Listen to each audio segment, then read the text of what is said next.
Good evening. And what is going on with that light? Well, there we go.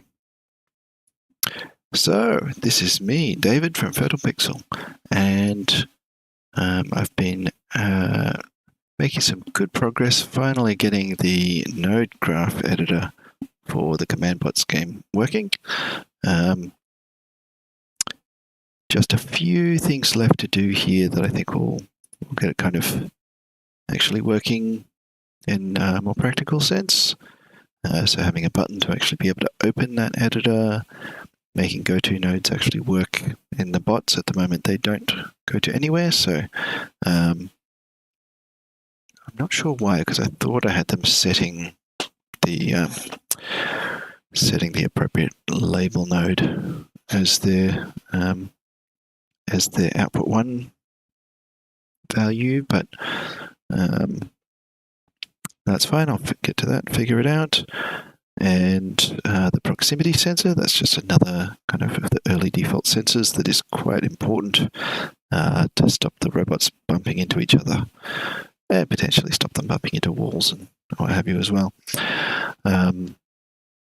So that's what I'll probably try and tackle. I've started a bit late here because I'm just trying to improve my setup a bit. So I'm not sure if I should get a bit meta here and try to mess around with a new OBS plugin that I've been looking at, or not.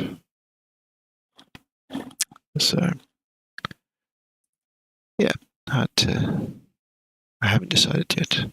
I'm leaning towards maybe not. Maybe I'll just make do for the moment, because there's a bit of a learning curve here. Since this, I'm looking at the Advanced Scene Switcher OBS plugin, which could probably, let's see, just move some of these things, just because I think I can use that to come up with a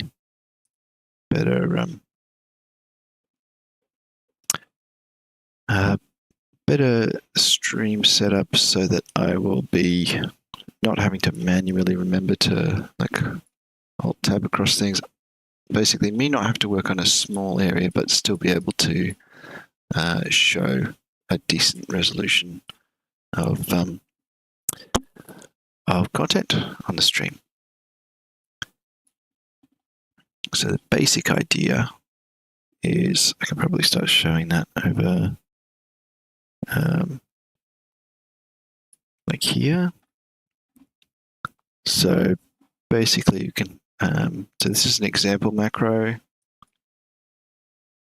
And what it's meant to do is change the source of an input,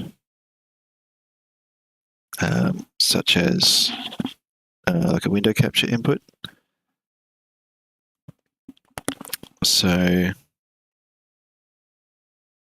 let's say I was to maybe add one of those. I actually have some already here, like this one, for example. Wait, is that even? That's visible, but I think I've got a big display. Is that one yet?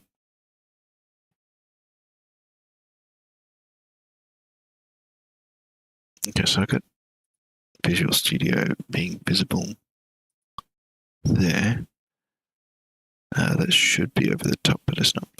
All right, so I'm just going to add a window capture source. And I'm just going to call this one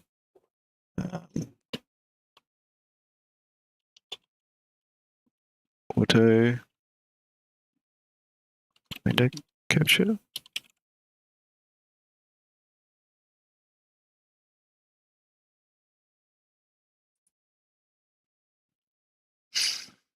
And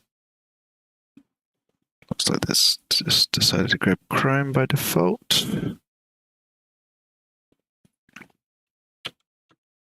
Looks like I can't choose that advanced scene switcher. Let me just grab Unity here as that window for that capture. And I'll just make it little in the corner of here. And let's just pop that on my head. Oh, that's not the one I want to move. Just undo that. There, got that window capture, and I'll just bring that in a little. There we go. So, what I would like to happen is whatever I have focused. So this is a screen capture. So whatever I actually put in front is going to show up there. But let me just grab, what have we got? So we got some sensors and stuff. I'll just grab the, is there a sensor script? No, legs. I'll just open the legs script just to get Visual Studio opening. But I'll jump back to here.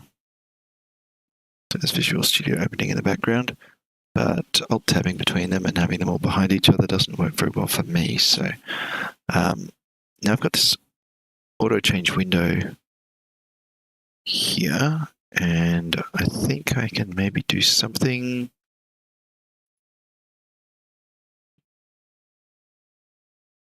with that. So what I don't know is how to attach the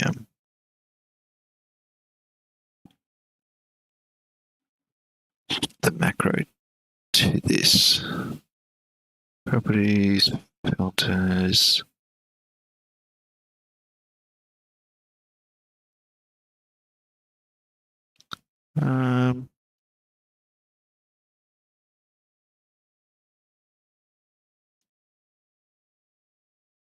So yeah, I can't see how to connect that. So might be like a learning curve issue here. It looks like maybe there's some stuff in here.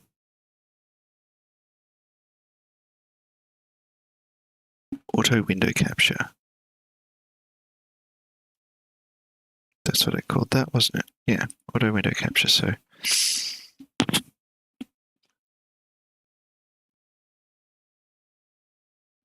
that's my window capture setting.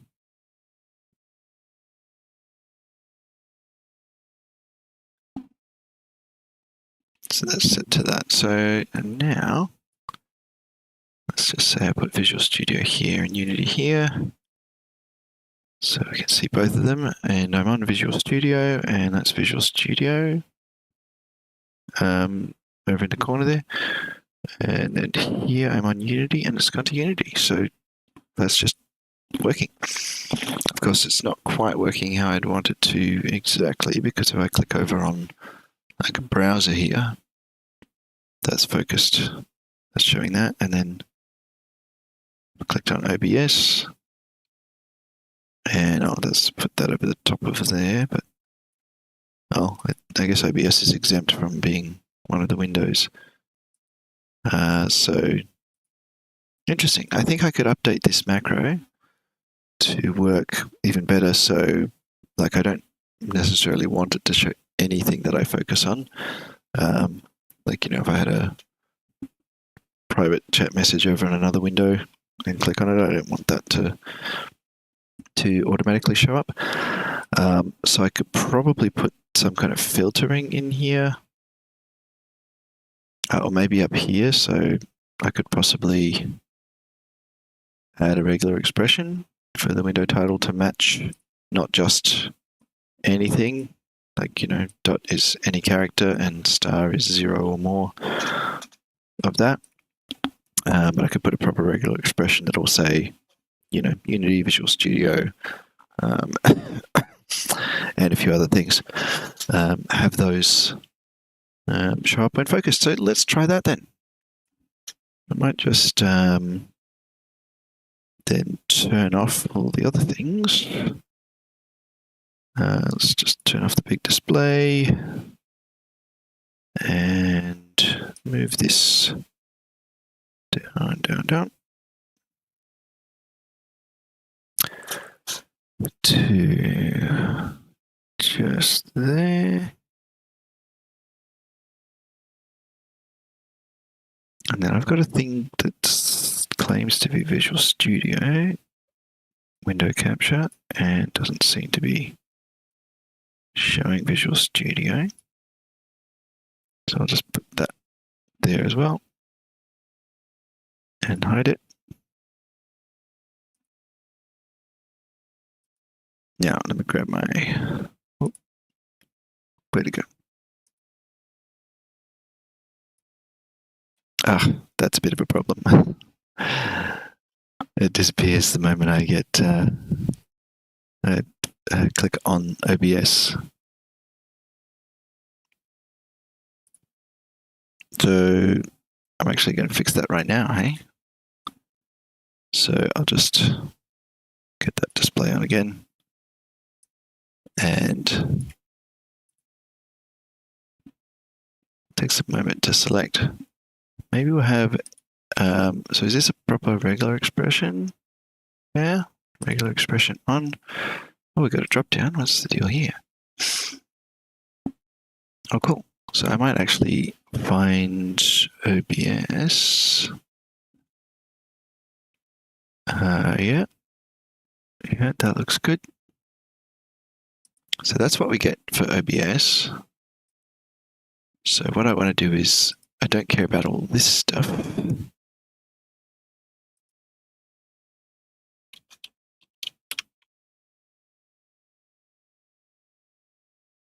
But OBS followed by anything, except what I really want is something that does not include OBS. So like anything. Hold on, what do I want? Regular expressions get complicated. If it was a single character, it'd be fine.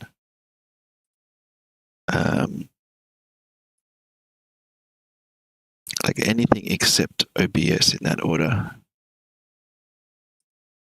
is what I want.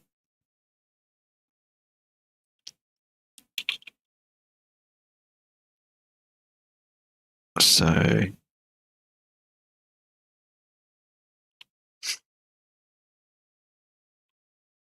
can I make a negated non-capturing group? I think I can make a non-capturing group. Doesn't really matter about capturing groups though. I'm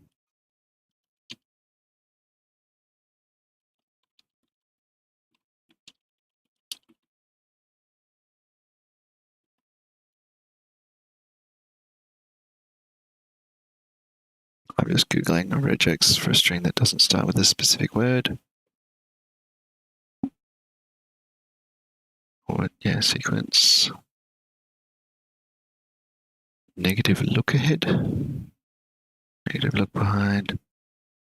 Character sets and alternations.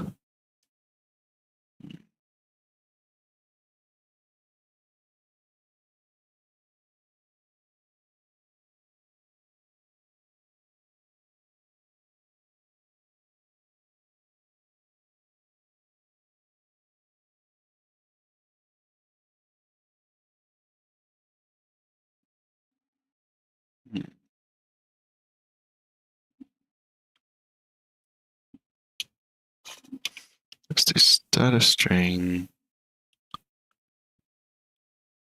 not OBS.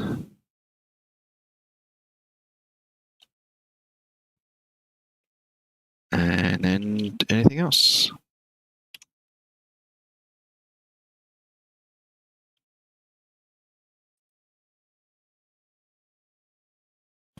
Maybe that'll work.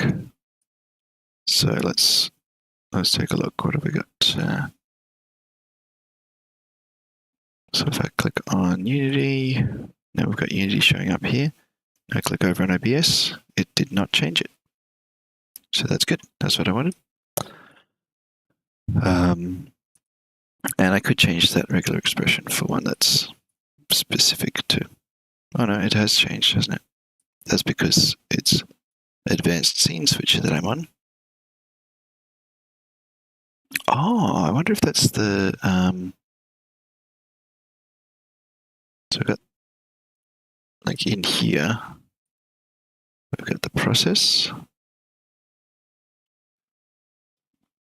current foreground process, obs64.exe.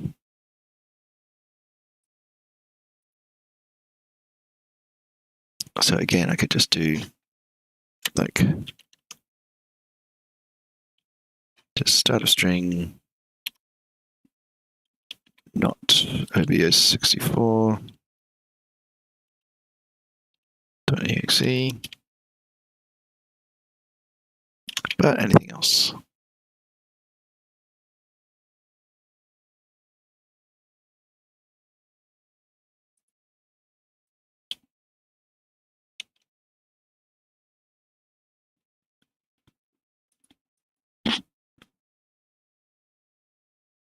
I don't know how quickly this updates. I guess this are all saved up here. Anyway, let me just click something that's not that, something else that's not that. So Visual Studio Unity, click this. And yeah, it's not changing. So that click something like that. Cool. All right, that seems good. And what was that? Wasn't a chat message here. I got a ding on my end. I should just get Chatty open as well. So yeah, I think that's enough meta setting up stuff for the stream. So let's, oh yeah, so now that I've solved that problem that was stopping me from doing something, oh, it looks like Chatty was focused. So I don't use Chatty directly for chat. I use the stream chat, but that gives me the sound notification. Well, if I click on this, I get that little thing. All right, cool. So what I also should do is set myself up a better window management here.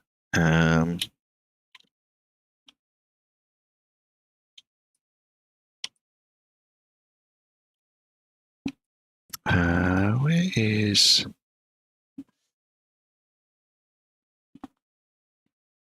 Just want to check if I have PowerToys open. Yeah.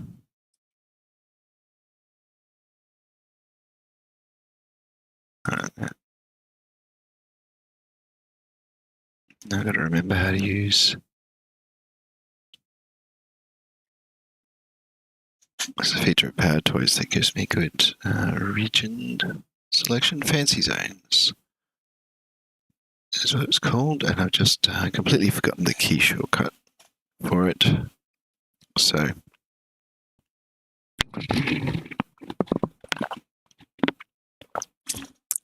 here we go. Looks like I've got that set up like that.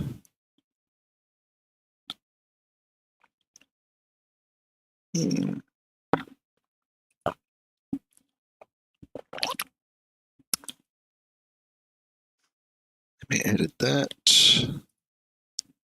All right.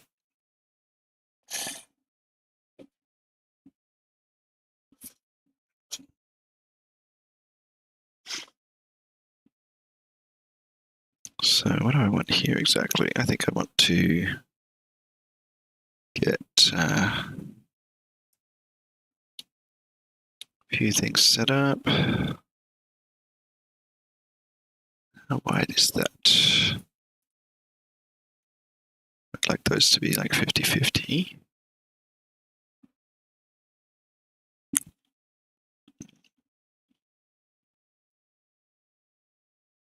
Like that percentage of the space that they're taking up. Be about half. Can I get this to give me a window that is... Oh yeah, we got 1708 by 2120. Let's go 1920.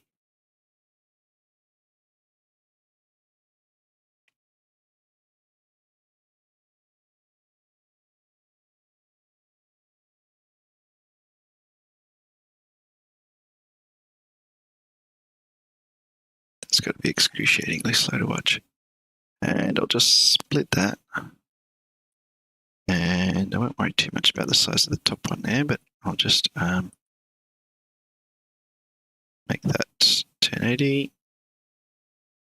Not 1054, there we go, 1080. That's 1079.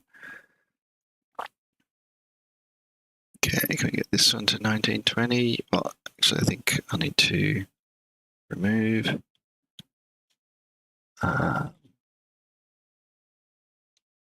Okay, so focus that resizer and delete. Gotta like hold it and delete it. Okay, cool. So, yep, there. And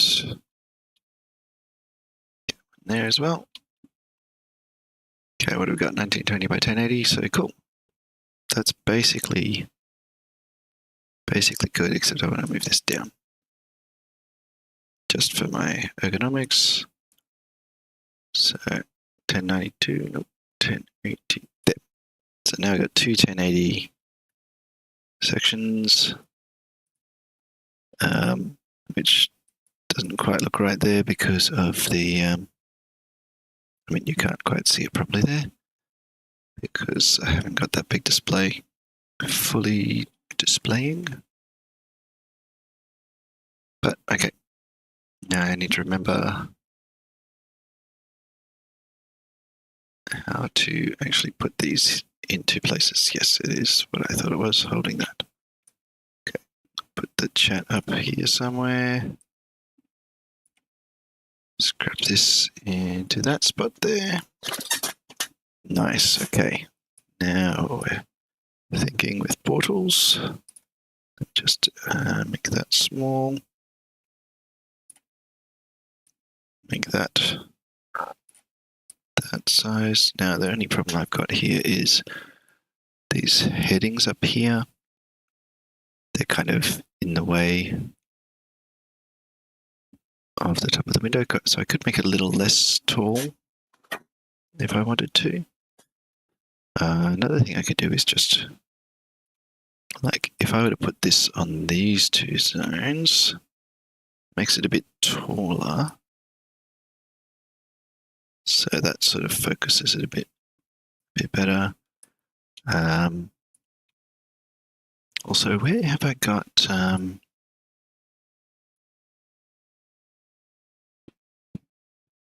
oh, interesting. That goes away when I do that. So all I'm doing is expanding this menu. And that's actually like...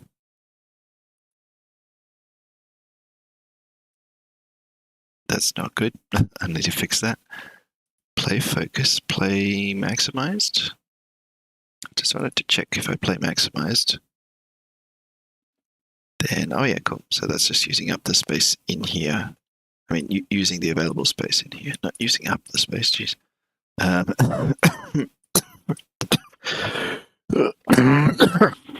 I should have muted. Don't mind me, still alive. Despite what it might sound like. Oh, good thing about those 1080 sized areas is that I can then just drag these things around, have them overlap, doesn't matter. Cool. So that's nice. I think this would even, like Visual Studio might be better, a bit narrower.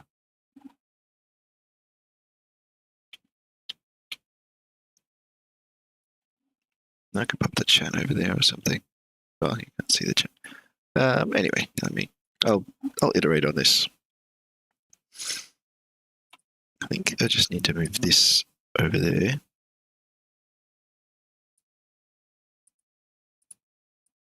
And maybe put that there. But I do want to figure out a better like overlay for that or something. I got my little time ticking up there. Well, room for improvement, as always, with everything. But yeah, I'd like to I would like to understand why, like, dropping down this drop down. Not that one, apparently. Maybe this one. What is that doing? It is losing focus on the window. But what has focus at that point? That's what I'd like to know. Okay, so I guess what I want to do there is view. I need to go back to the advanced scene switcher. Go back to that window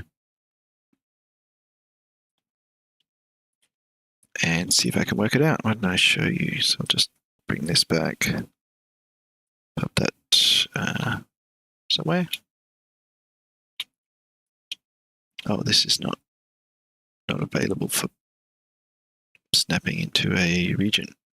That's interesting. Let's just put it there. That'll do. So I've got this thing here. And if the title match is not that,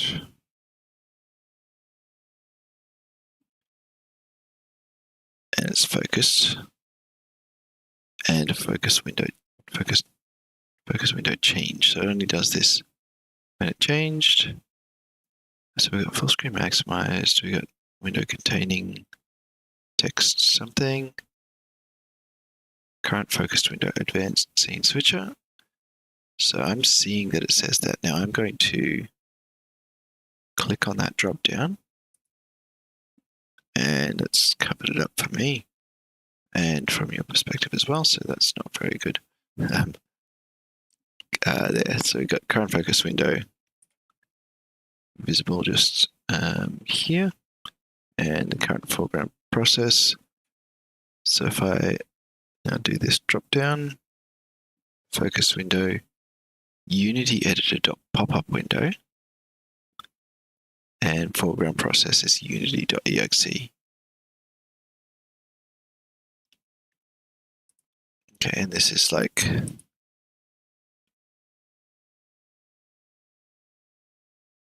what do we do? Like not OBS or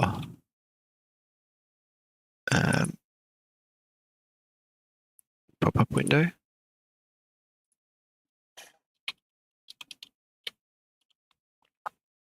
That's like Unity editor. There. So, oops, I clicked away from that. Now let's see what we get. So we got advanced scene switcher and OBS. Now let's do that. Now we got Unity editor.popup window, and the process is unity.exe. And if I look at my auto window capture, while I'm doing that, it's not getting rid of it, but you're not actually seeing the pop-up window, which is really annoying. That's possibly something to fix another day.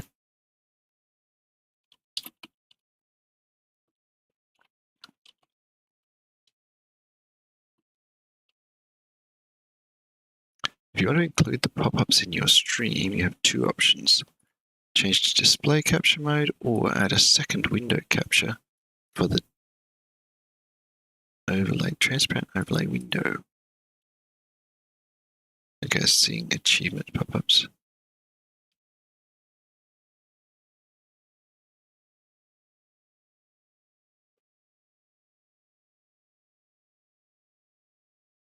I'm just looking at this. It's like looks like some kind of a discussion around that issue.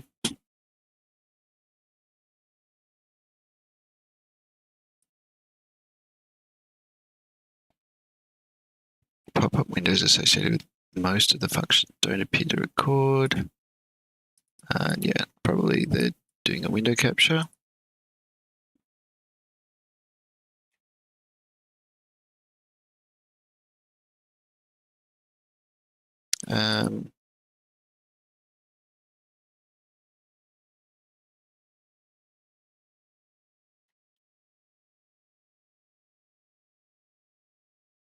Yeah, I don't know if that's. Don't think that's actually helped. Yeah, this window capture doesn't show menu pop-ups.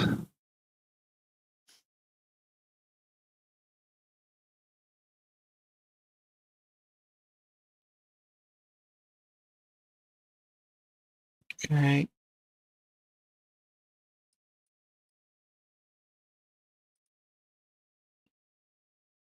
Game capture.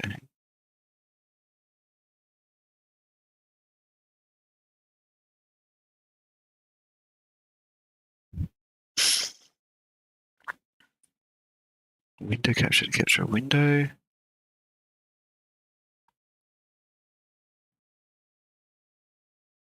Can't do that with window capture or game capture. Pop-up windows are considered separate sub-windows and aren't included in the capture. For game/window capture, the only way to capture pop-up menus of a target window is to use display/monitor capture. That's annoying. Because then it means I can't have something that's just that. So hang on a minute. Let me confirm something here. So if I just go back to here, and if I just remove that thing that's excluding the pop-up window from there, like so.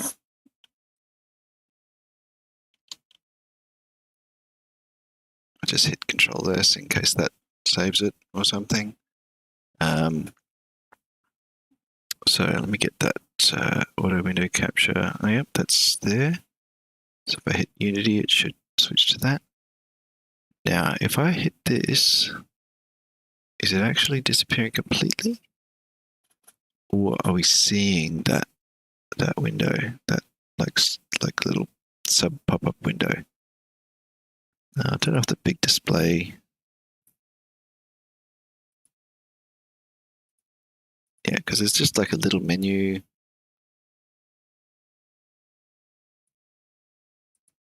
Pop-up that's showing. And it's just, if I right-click,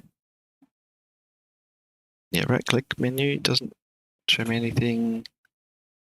Current focus window is u.command-bar sample scene, WebGL Unity, and if I click there, so yeah, it doesn't get the right-click menu. Does it get any kind of menu? Totally missing that context menu. Well, that's not very good. But I'll deal with that later. But just do it search here to remind me that I'm looking for Unity window capture. Hang on. OBS window capture. Unity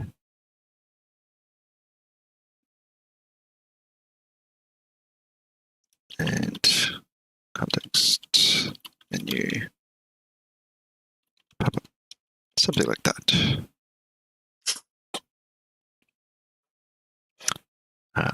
Yeah.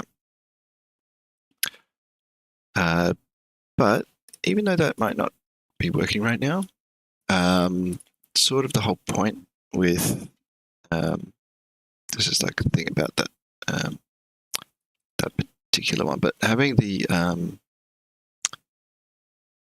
advanced scene switcher,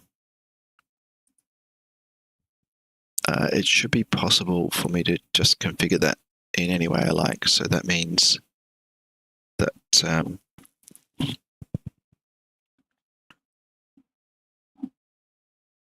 just going to restore that thing that stops the pop-up, making it do annoying things. Yeah, so I can detect the focused window and do something different. So I could detect that Unity is focused and have it do a display capture that's focused around that particular bit there, for example.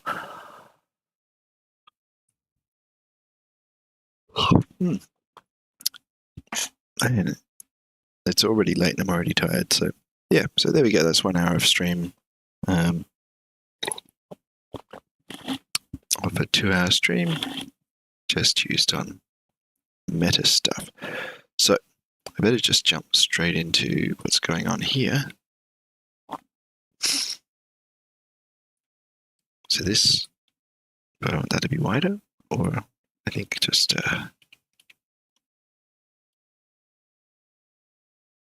I would like this to like expand to the full size, wouldn't I?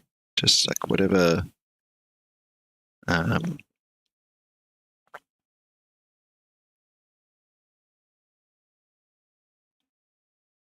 whatever size this is, I would like that to be like stretched. So that's another thing to potentially do.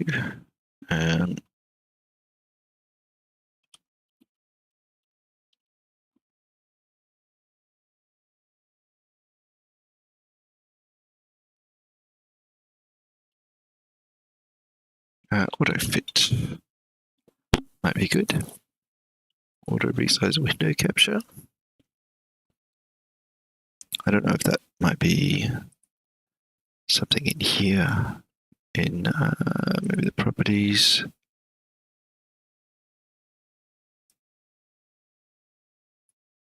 I don't think you can see what the here is, but there is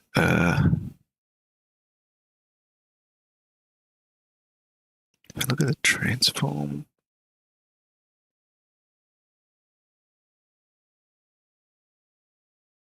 like fit to screen, but then if I change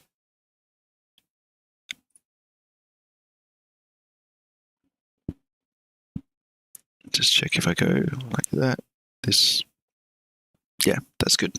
That'll give me what I want. And I can set up my fancy zones actually to just shift back to K.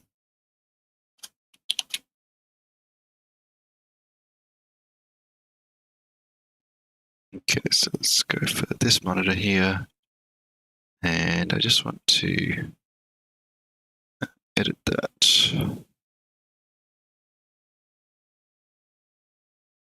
here. So if I make that about this size, I'm just messing with zones here. What do I want? What's half of something?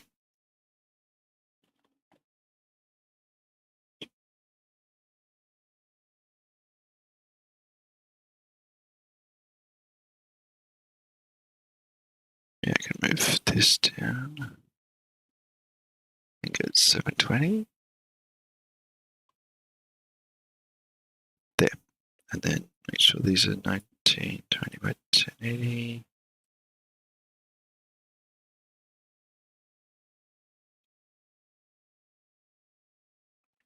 All right, and then I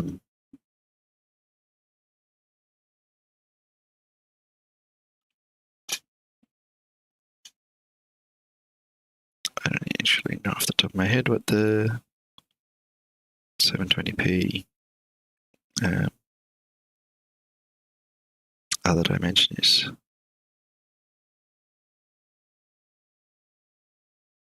$1280. Okay, so let's get that expanded out to 1280.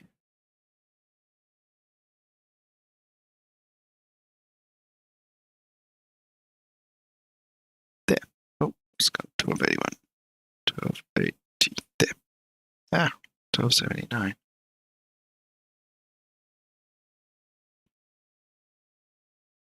Don't change by 1 pixel when I release you.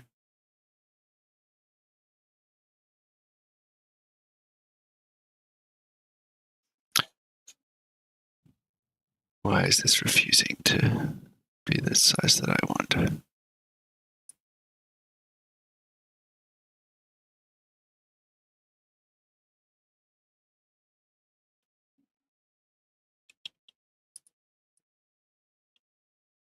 Okay, I can grip this. Press. Wow, this is weird. This divider will not stop at exactly 1280 pixels. Oh, weird, but okay. That'll do.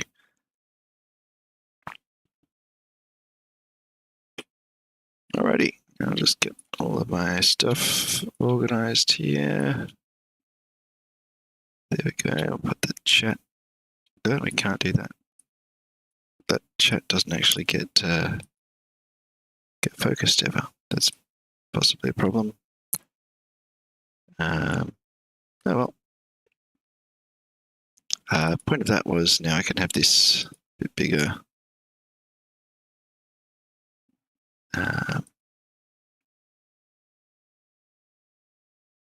Can I display this?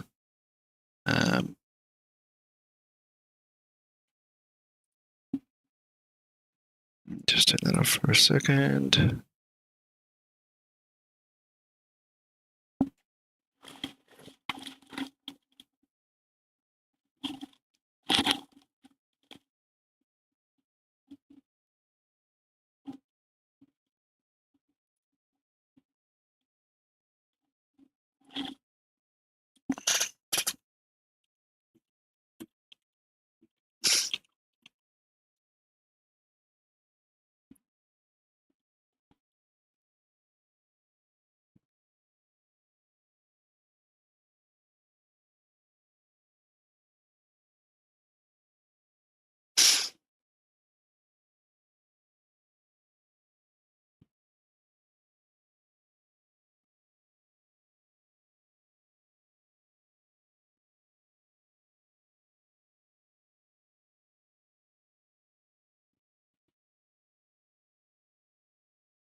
It looks like there's a Firefox plugin that'll hide something. But yeah, because I don't really need these tabs at the top of here or anything like that. And I don't really need the address bar.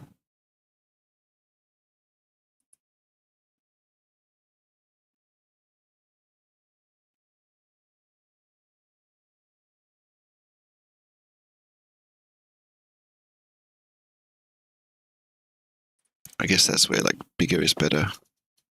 If I were to make that bigger and zoom that, then the address bar is smaller.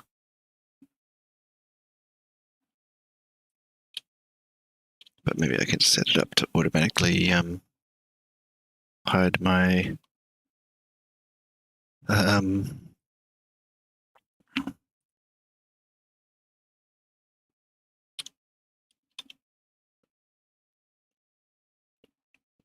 thing. So depending on the window, have it potentially hide the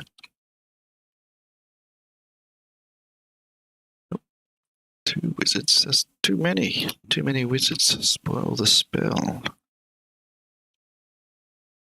Okay, so we're doing it. We're going to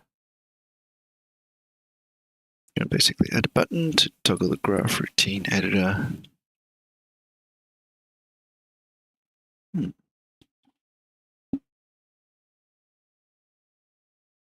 Yeah.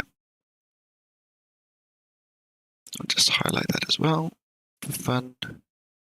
Yeah, that'll do. So that is the current task. Nice easy one to sort of start off the actual development part of the stream with. Where are we with this? Oh, that's just a bunch of default ones that get cleared. So that's fine.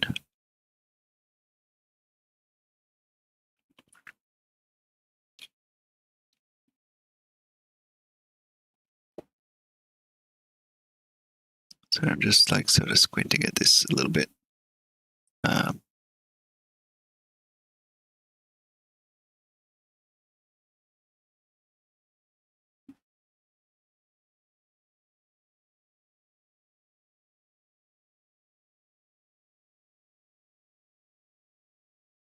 Okay, so basically,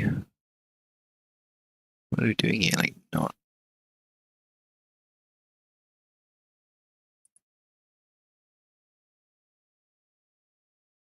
Interesting. Okay, so what I'm transmitting is slightly different.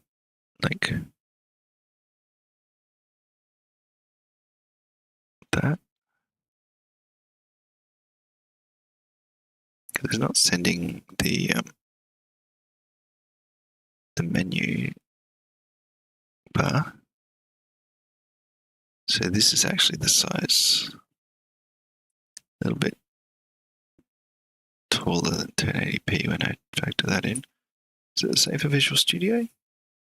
No, we've got our file menu and everything, which you can't see. So, yeah, interesting. Anyway, that gives me a little bit more height to work with. I'm not going to get distracted by this one error on the console, am I?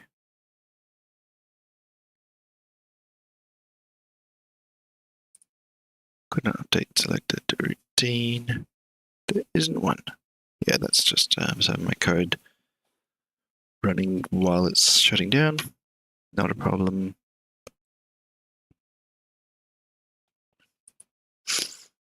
Okay, so basically I just want a button.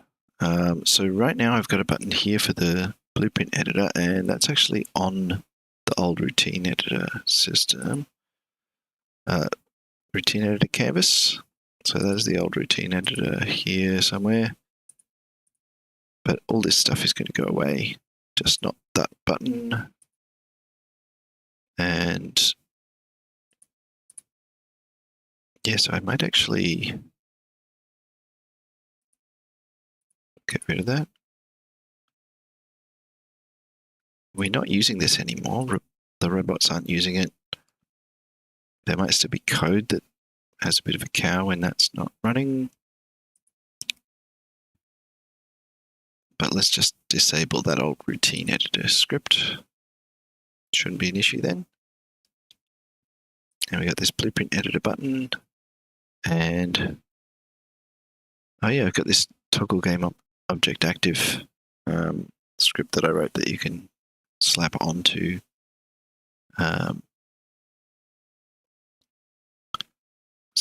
somewhere. Like so I've got the blueprint editor button. There's the blueprint editor, and it has one of those. On it, there it is. Toggle game object active.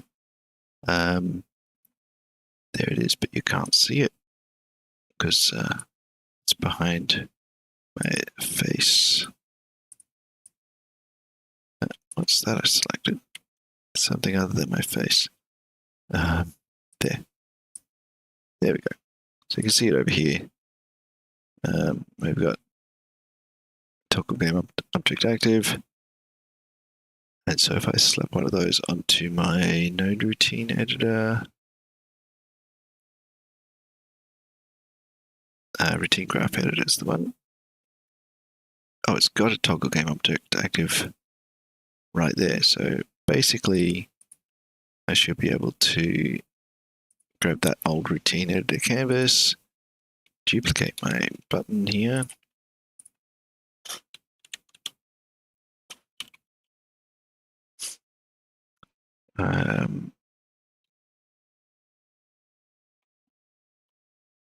Routine graph editor button, I'll call that. And the practical difference will be that it is this thing that it's calling the toggle active on. And then another difference will be that I will change the position. Just pop it there for now.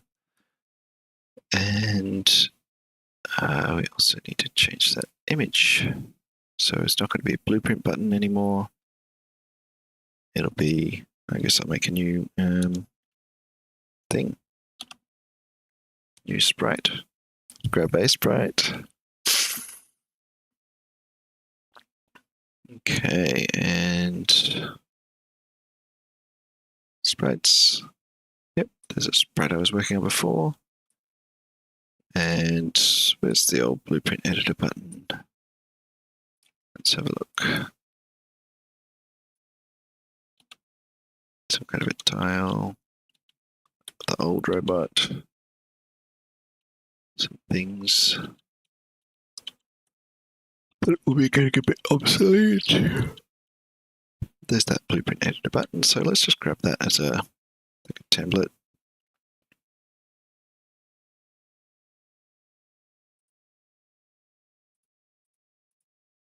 Okay, I'll just move that to the end so we don't disrupt the way that things have been. Okay, so what's the deal here? What's this bit?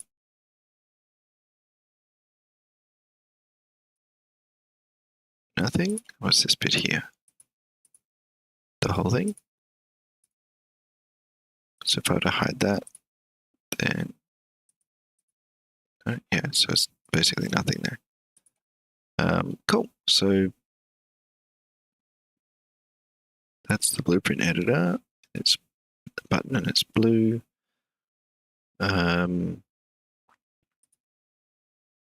Just get rid of that picture. And let's just grab... I don't know, I'll just change the whole thing to be about this color, I guess. Let's brush. That's no, that's what I want. Sorry, paint bucket. Boom. All right.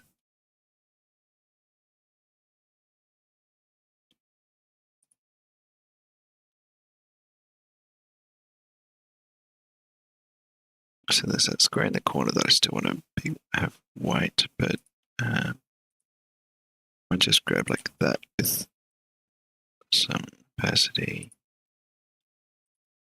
Oh, forgot to change back to brush. And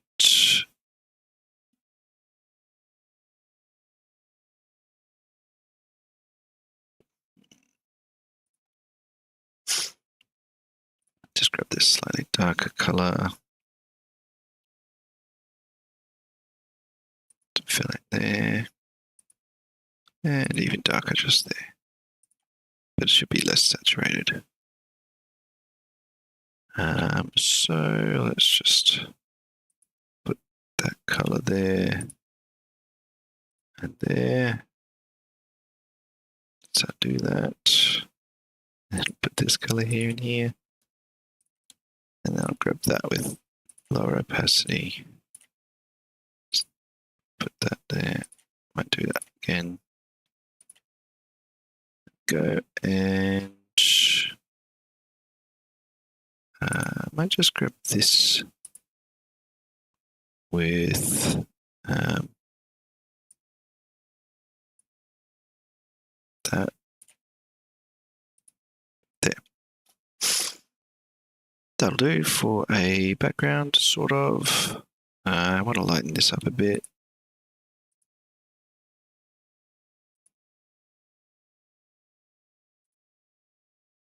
There, just give it a bit more lightness. Probably.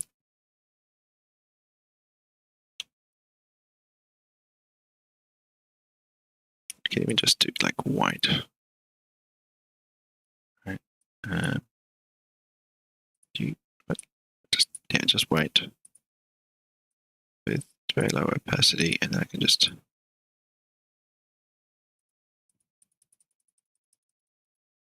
lighten that up by clicking. Is that getting too light? It's going kind of reddish. That was like too low, too subtle. Anyway, that'll do. Right, I need to draw something on here. I will draw like a start node thingy. Just give it like a... No, that's not a brush. Do a thing like... So I think two options are I could either do like a mini tiny sort of complete graph, which would look maybe bad.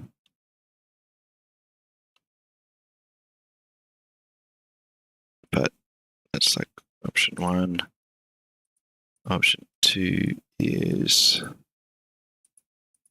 like just show a maybe zoomed in bit of a graph with missing detail, not too much detail. And I think, yeah, this sort of zoomed in thing is probably the way to go. I don't have to worry too much about what's on there. I'm just going to, though, just going to grab this, maybe that, maybe both.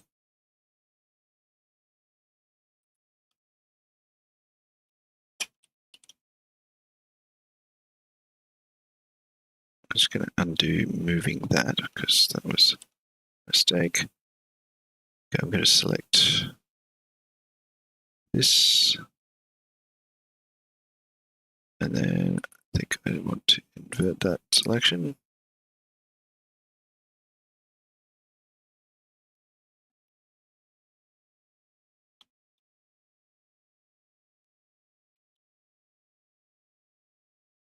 And how do I...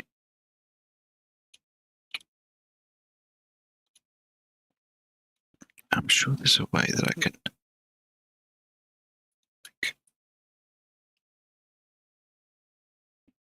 what's that done? Added. That was control.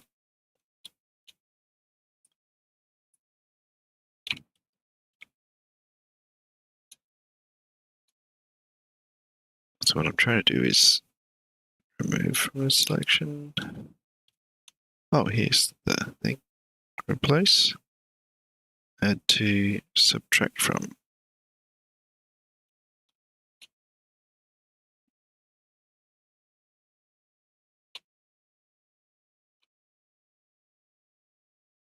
Intersect, interesting. Oh wait, intersect is good. That's Control Shift. Alt does not seem to subtract. Does something else. So I can do this, and that'll give me just the part of the other selection that's within that selection. So that's what I wanted. Let's cut that out of there. And yep, that's the layer I was on. Go to this layer and just paste it in. Just confirm that's on that layer. Yep, it is. Now I'll just go to that layer. And of course, fill that in.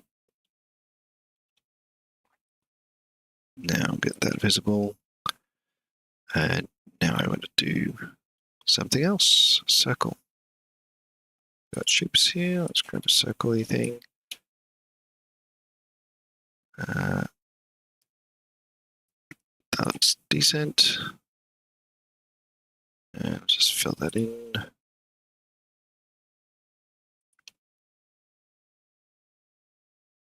So I'll do a connection with those, and I'll also get myself like a rectangle.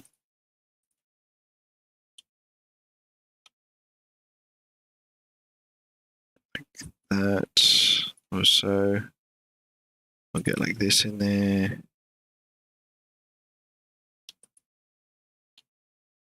And then I'm just going to move these around a little, which I can do because I put them on the different layers. That was my cunning plan. Okay, and maybe I'll put that there.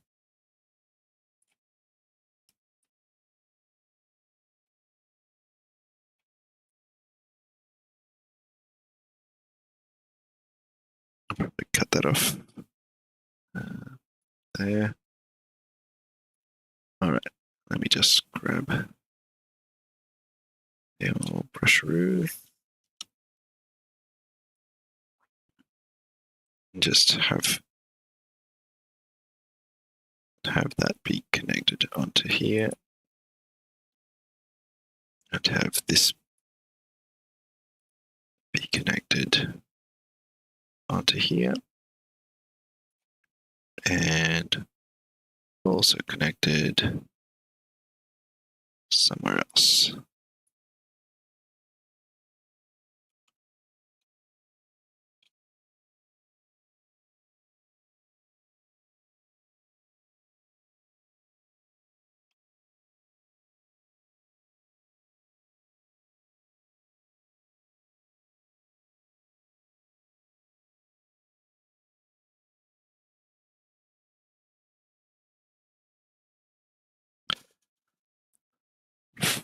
It is tempting to improve on that, but I must resist temptation, because otherwise it will take me all night. Well, I mean, I was already a long way through the night.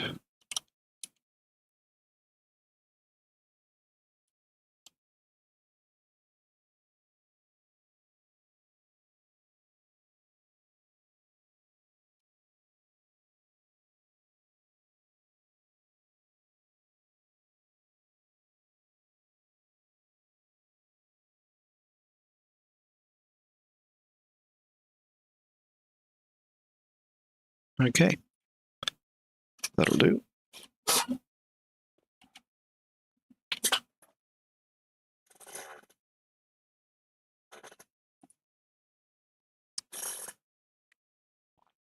Yep, get that extra button on there.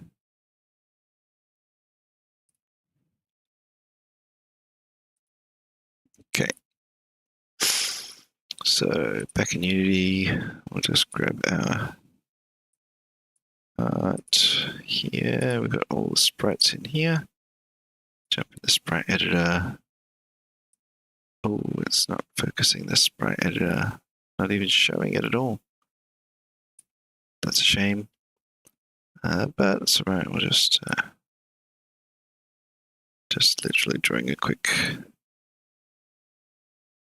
64 by 64 on that sprite. And apply. Close it. All right, so now we've got that sprite available. I did not name it, so let me just go back and give it a name. What's the other one called? Blueprint button. Okay, so this is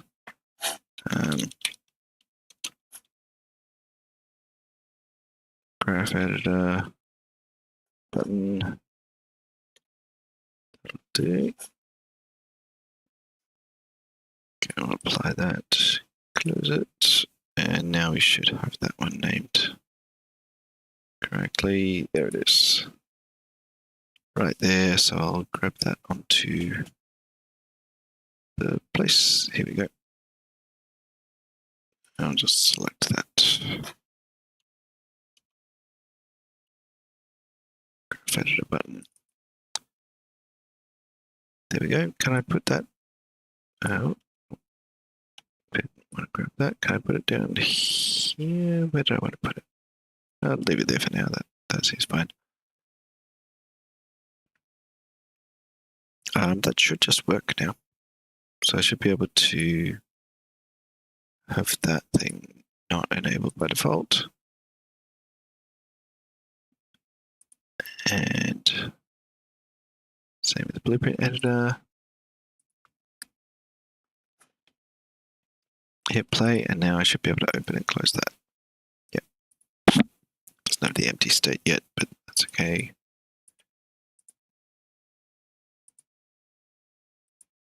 Oh, interesting.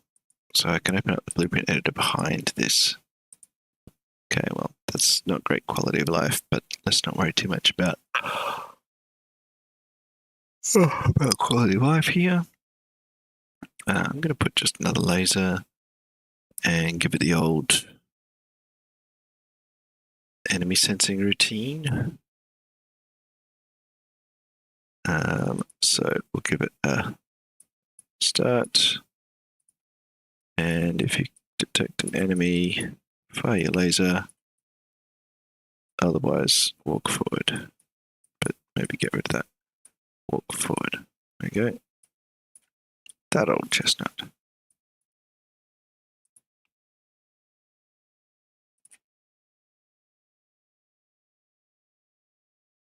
So good. Got to get the proximity sensor though.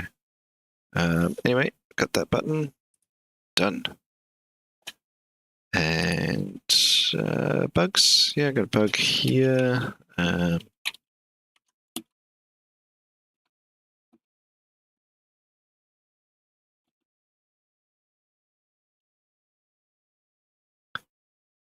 There we go. Probably just need to either close the other one automatically or something else to adjust the set index or whatever. Adjust the rendering order. Okay, make go-to nodes actually work. So that is an issue in the robots. And they're following the routine. If you've got a go-to in there, it doesn't actually do anything. So that's like we've got if we put the label A,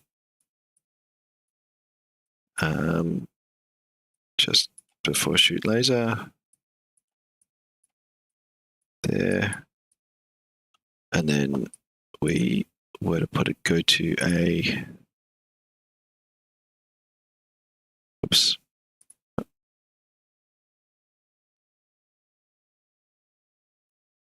So I had a go to A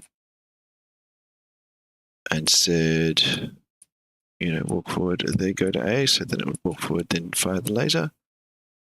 You'll find they won't actually do that. So they should be alternating, take a step, fire a laser. But they're not. So that's a problem. So here's robot.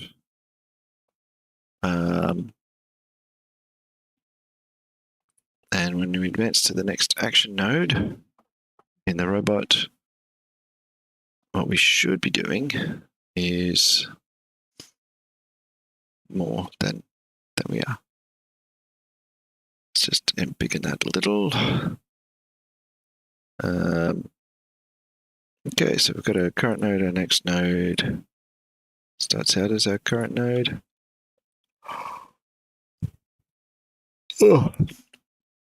We haven't visited anything yet. And we get the active output of a node. Is that going to be relevant here?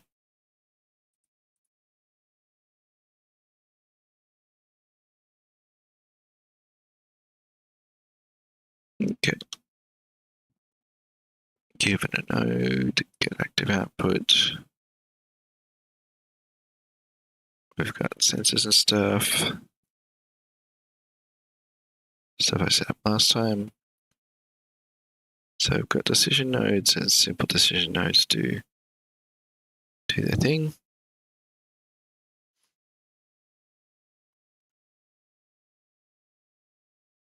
Yeah, that's probably fine. Yeah, but it will get output 1 for a go-to node, so that should be fine for the go-to node.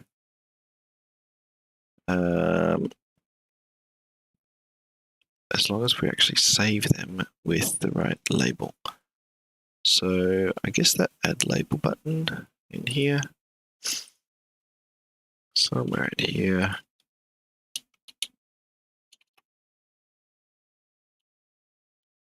Add label node right here. So this is like the button that adds the label node.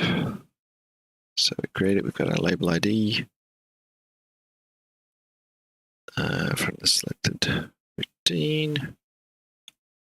That's fine. Node creation. Now, how does this node get created? Does it have a reference to its label? So we instantiate one. Anyway, add this node. It has the label ID, but it doesn't have the output number that represents that label ID. So, yeah, I've got two options here. Basically, I could make sure that the labels always point to the correct node, or I could do something else. I could make it so that the robot actually looks for that label ID in the routine.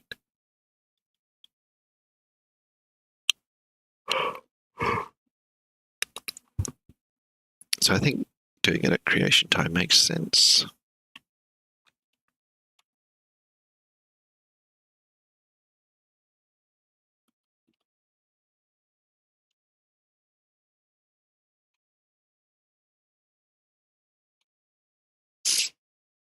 Okay, so we don't have label unique ID.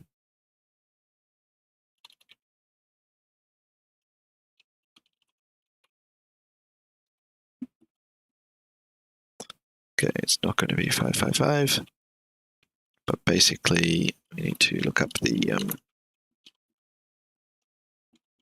label node to get its ID.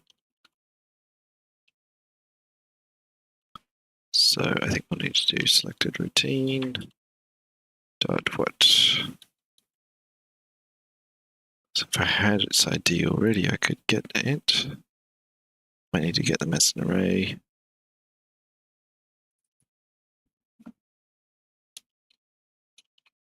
Okay.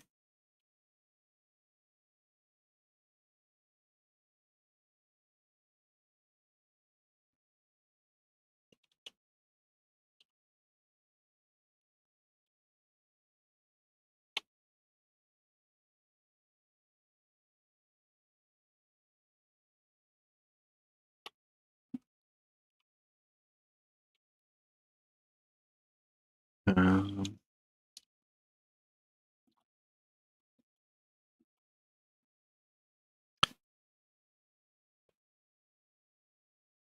maybe we'll try iterating like that.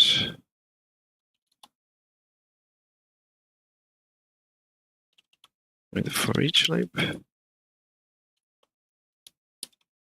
give it its proper type, routine node.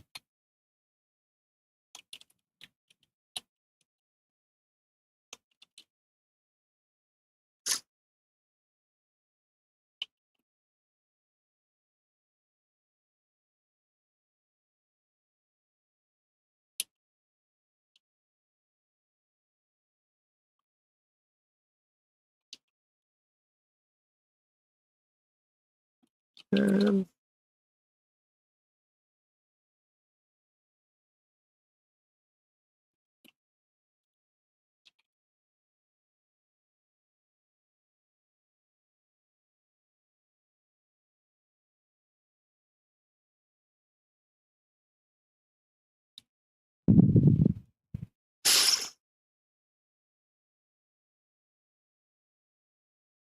that's a string.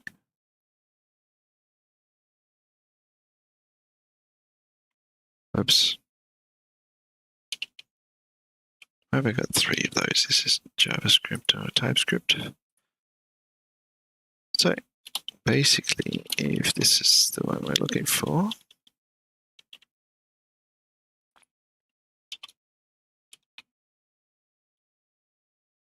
then I'll just set unique ID.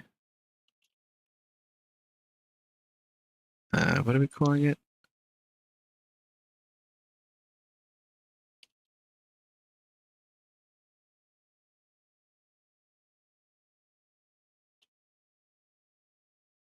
Yeah, there.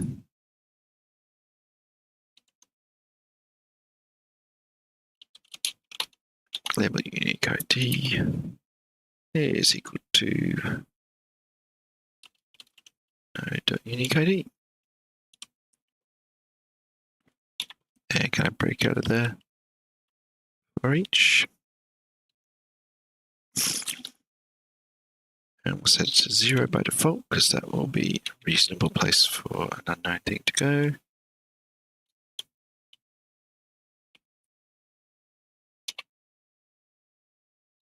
And then we'll be setting that output one to label unique ID.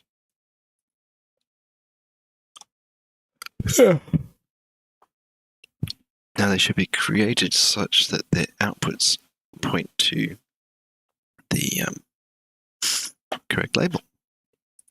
Let's see if that's the case. I don't think I have any routines that have been like persistent because they wouldn't automatically update.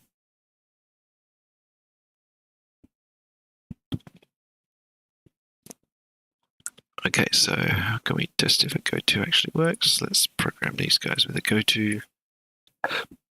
So we'll do a label. We'll have a goto for that label. And we'll actually, let's have them do like walk forward twice. Which they'll do like spawn, then walk forward. And then we'll go to A. Now they'll just keep looping that if this doesn't work. But if it does work, then they'll start sensing enemies and decide whether to shoot the laser. Turn that, shoot laser. Shoot laser at enemies. Or like do a block. Let's add a long block, which I don't know if they've got the equipment for. So let's see if they just walk forward or if they do more. Oh, they've got shielders coming across here. Once started doing firing laser and then it went for a long block.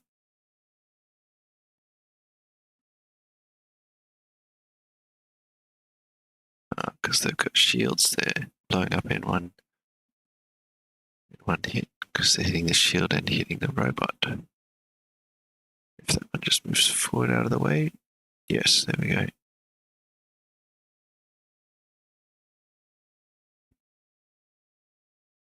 Oh, they'll have to walk forward because it'll go back to the start. That doesn't look right.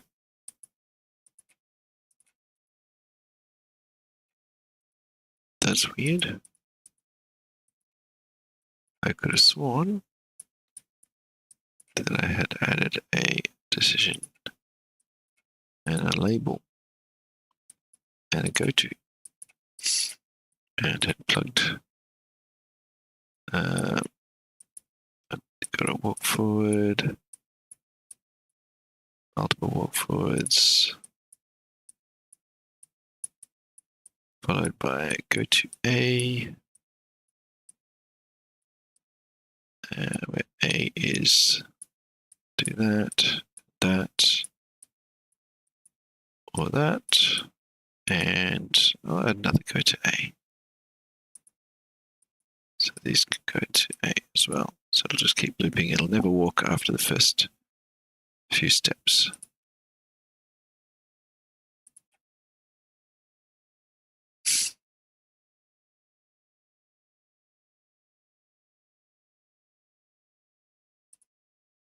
Okay, 2 steps. Now it goes into its enemy sensing routine and so on. Not firing its laser at all. What's the deal? Okay, if you see an enemy, shoot the laser, otherwise just block. Do they have enemy sensors on them? No, they don't. There we go. This one doesn't have an enemy sensor on it. Oh, apparently it does.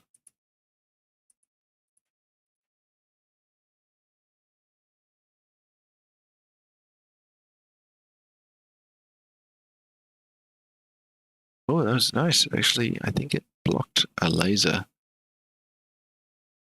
that was coming in. That one missing its proximity sensor. It's just going to go straight into the other one.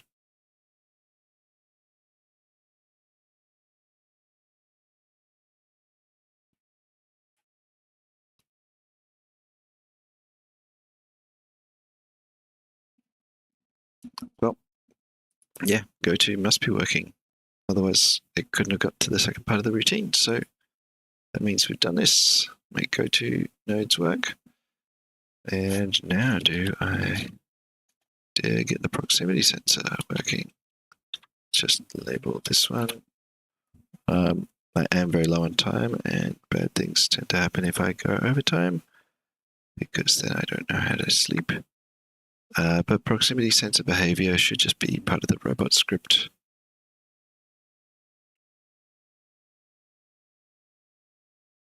And so that's about the actual sensors. We've got hit point signal. Here's the enemy sensor. I think I might have already done that.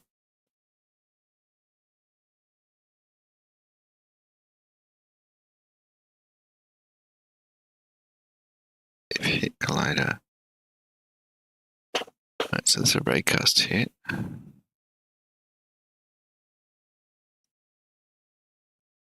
Which seems like it's supported. If the part is not equal to null, times add range. Emitted signals.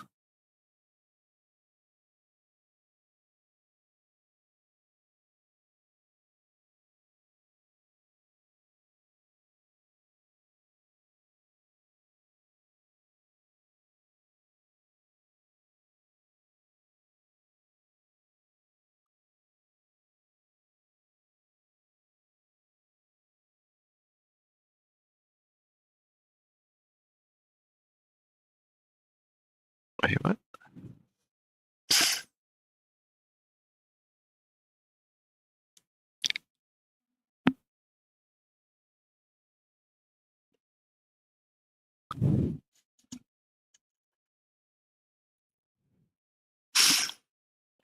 I did that. Made the outputs. Made the go-to nodes always have the thing. Which signal types are supported? This looks like it might be wrong. Because I've got my array of sensors. Okay, so that's each of those sensors on there. And we got signal types. Now we go through our sensors and we got a part. If there is a part, then it's not blueprint.sensor1. Is it? It's part.emitted signals. There we go. That would have been a problem if we had put a sensor anywhere except on the first slot.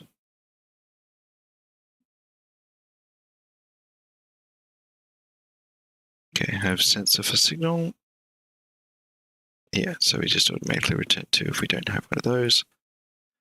And I think we're going to be the same for the next type.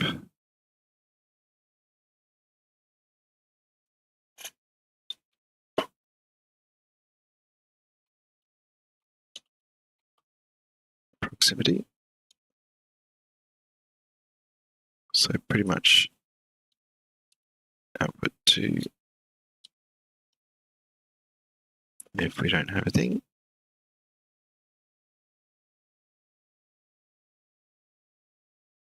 If that, return that, else return that. So it should be done.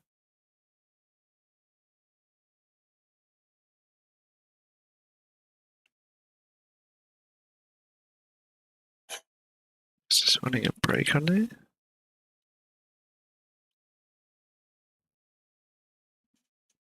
Oh, wait, the issue was that. So we don't need a break there. But I wouldn't mind a bit of white space. Just spread it out a little bit. Okay, so that's the reasonable thing. Just return no if we don't have a proximity sensor.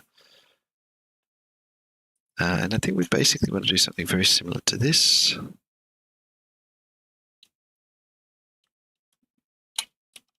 But it won't be quite the same.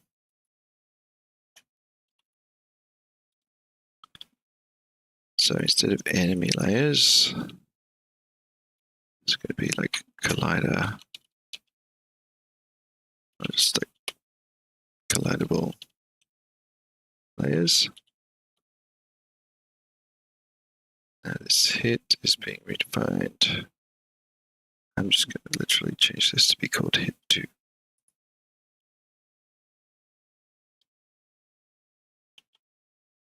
For now.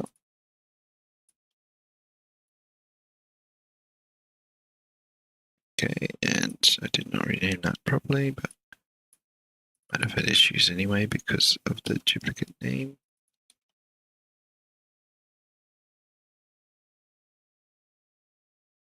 Yep. Now this time it's really just like an emergency collision warning system. So literally just if something's one square in front. So basically I'll need to update those layers, but we're looking at a threshold of like 1, maybe. Yeah, I think just like it's only 1 square ahead. I'm just wondering if I need to add or subtract 0.5 for some reason. So okay, so we got the that equals 1 times 1 equals 1, but we'll just leave it for the moment. In case I need to adjust that.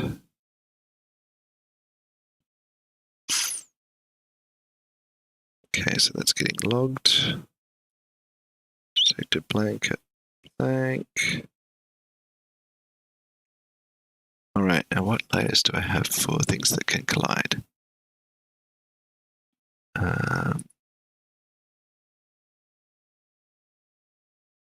Project settings, do we have layers?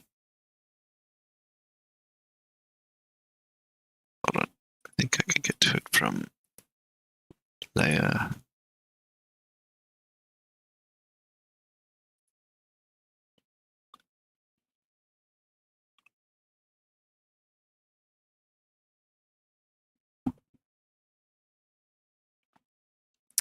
Now we don't know. Bots can collide with any factories. Bots, projectiles, that's not like the type of thing that this is supposed to detect. So that's it.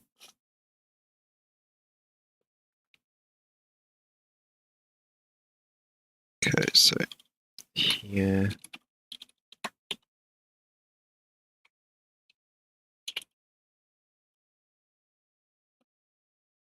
Friendly bots, enemy bots.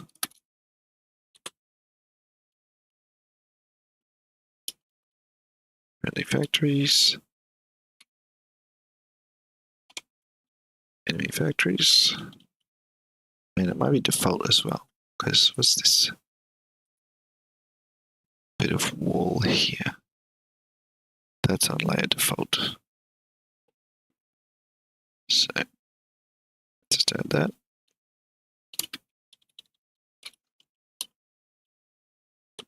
Okay, that might work. That might work.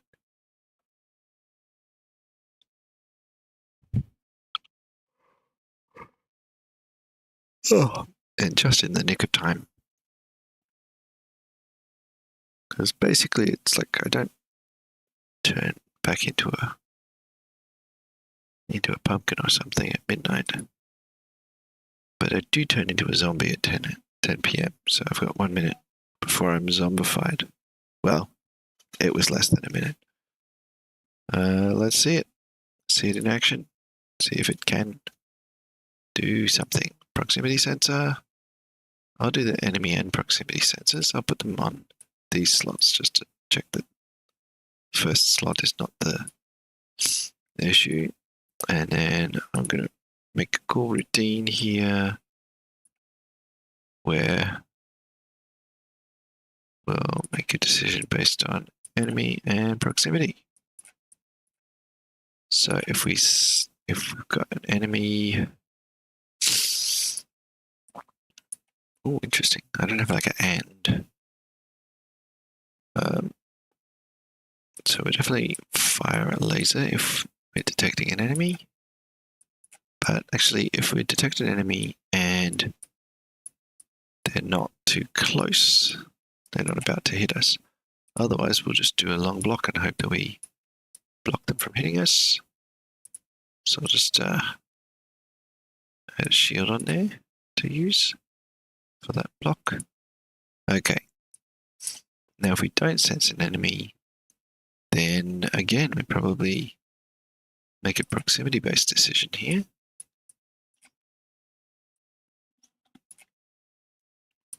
So if we're not going to hit something, then we'll walk forward. If we are going to hit something, well, it's not an enemy, it's just a wall in front. I mean, might not need to do anything, but I might actually make this one be laser shooting as well. So basically block if you're about to get walked into by an enemy. You walk forward if, otherwise you walk forward if there's nothing right in front of you, and then you'll just otherwise shoot a laser. Seems good. Seems good enough. Anyway, okay. It's interesting.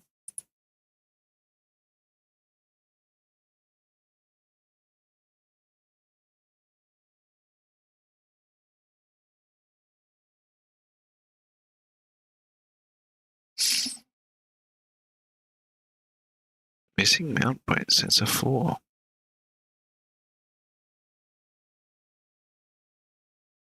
Oh, that's interesting. Where's that coming from? Missing mount point sensor 4. Robot spawner.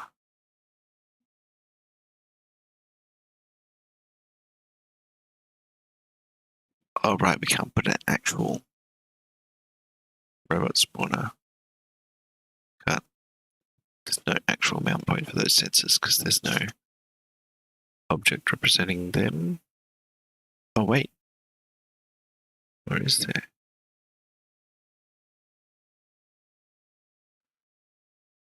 Not sure. So it should be doing whatever action it does, and then it should be checking if there's an enemy, and so on.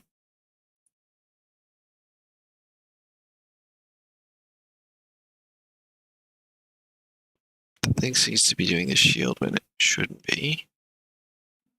Let me just double check this code here for where we got proximity. Got all our layers we could collide with.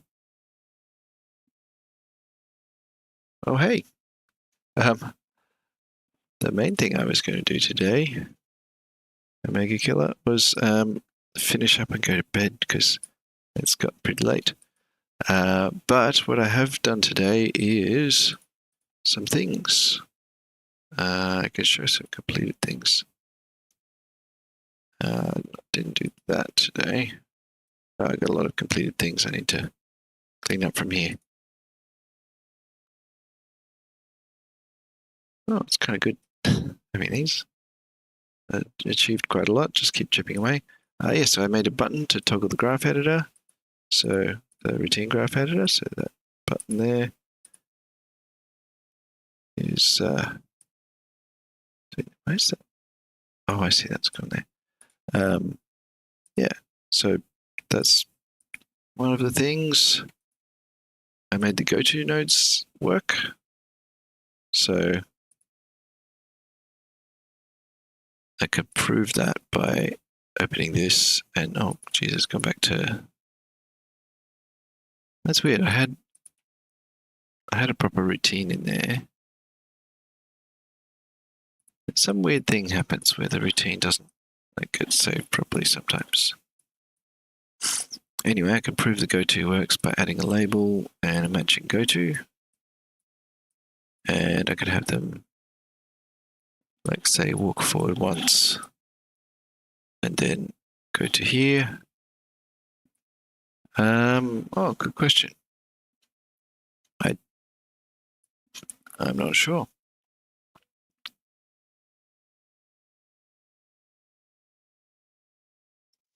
Robot stuck for a second. Oh, yeah, likely something with the game. But I wasn't paying attention to that. So yeah, let's say we get now like an enemy decision node at this point, and they're just gonna shoot the laser if there's an enemy, and just block if there isn't. So there we go. So basically, if label nodes, if go-to nodes weren't working, that wouldn't work. Now these guys here, yes, they've got some sensors on, so they should be able to. Yes, so it has transitioned out of. Oh, I haven't got it going back to the thing, but yeah, it is getting past the walk forward. But the other thing I want to do is just can add another go-to here, and we can go to A. So then after it's done the initial bit of walking, it won't walk anymore. Oh, but that one's done the same thing. So that might be an issue with not having the routine update.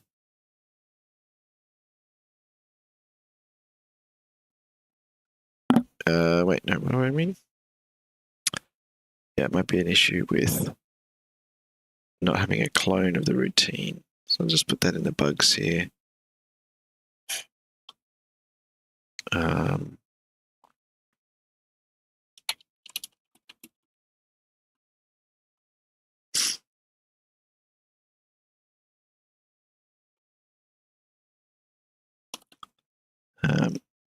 Yeah, so updating the routine editor possibly affect already spawned. But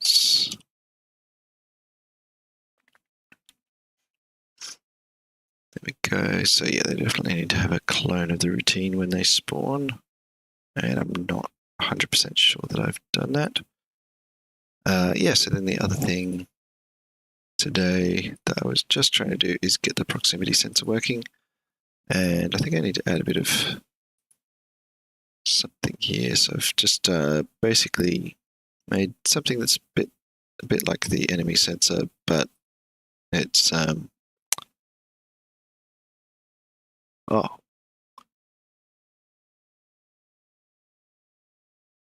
yeah, just jump to a label. Exactly. Same as the concept of programming. And that allows, you know, most types of looping potentially.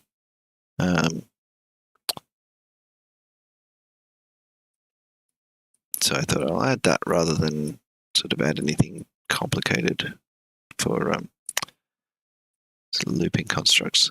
So that at least means that you can have like an initial phase that's sort of maybe getting into position and then have some repeated behavior happen or something like that. Yeah, so that one's basically like if we've got the proximity sensor, then it'll look for anything you could collide with. And then if it finds something, oh, here we go. This is like, I think that should be more like 1, but it sort of doesn't matter.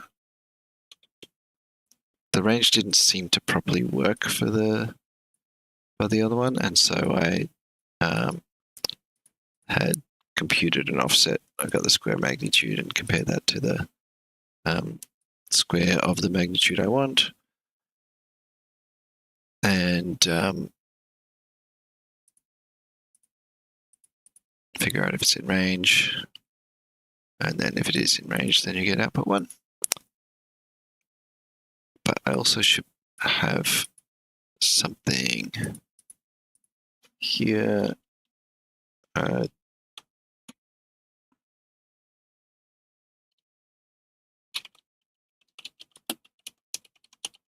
There we go, proximity detected, I'll have that say. So then I should be able to restart that and see if that proximity detector is now working. Because it seemed like it maybe wasn't working properly.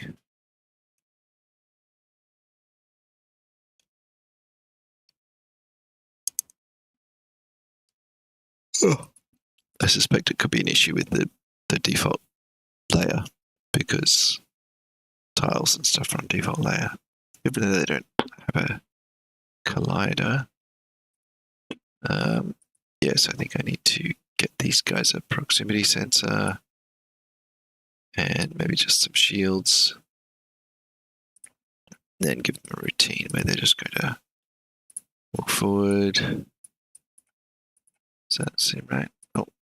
Oh, it wasn't the right routine. Yeah, okay. I think I see the issue. It's like initially you've got to select that, or it doesn't give you the right thing. Okay, so basically we'll do a proximity-based decision. So if they're not detecting something right in front of them, they'll walk forward, and otherwise they'll do long block. There. Just repeat.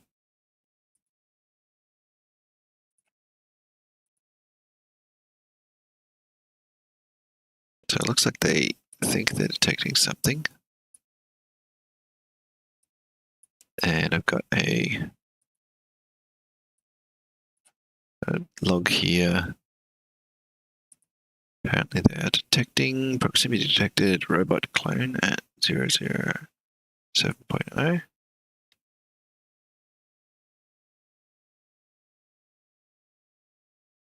Uh, 15361.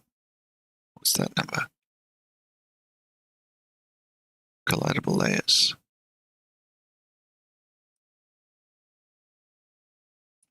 Offset.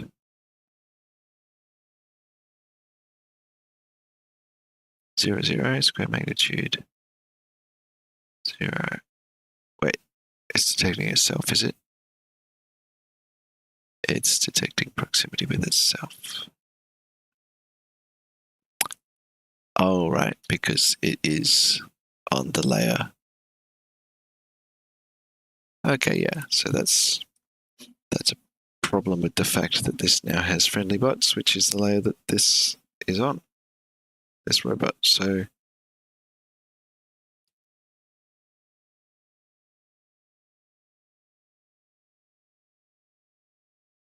we got a layer mask. Can we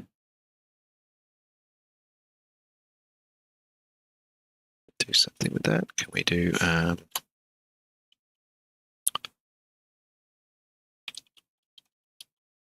raycast 2D not self? Maybe.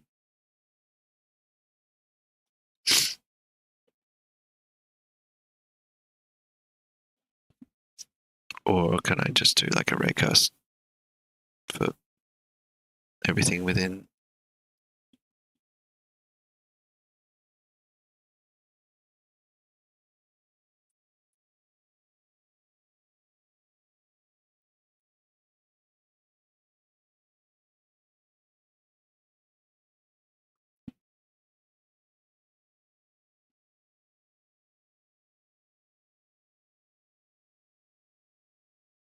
Okay, raycast starting colliders. Be a thing. Okay. I think I might have another option, potentially.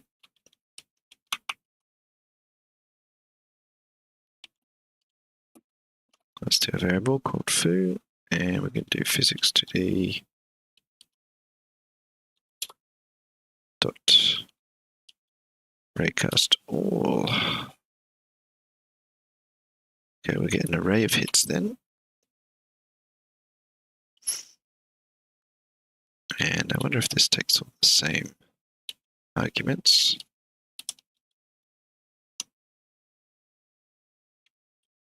Okay, cool.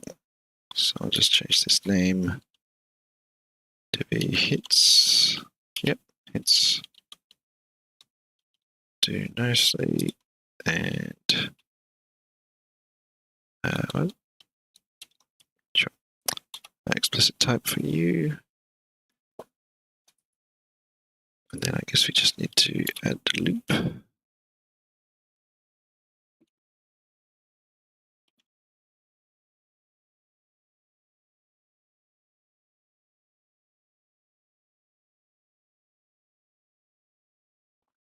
Okay, let's just comment that out. Now we can do something here.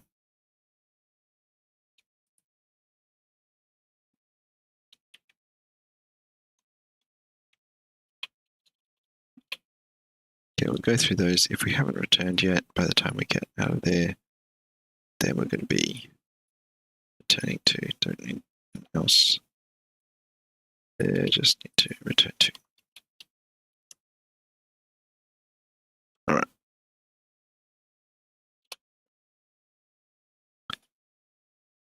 So we're not doing that anymore. What I want to do here is, all right, so we've got a collider. We need to just check, is it ourself?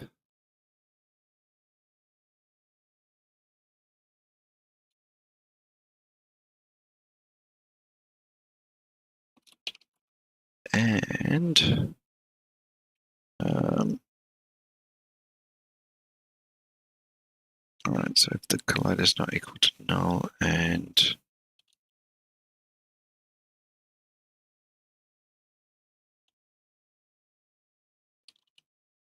the collider's game object is not equal to our own game object. So you basically did hit something else.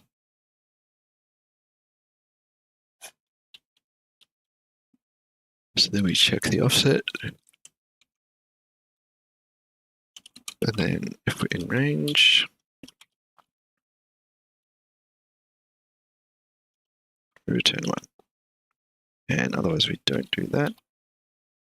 It'll return 2 if none of these satisfy that condition. Okay, should be good to go. And how much have I gone over by? 20 minutes. Wow.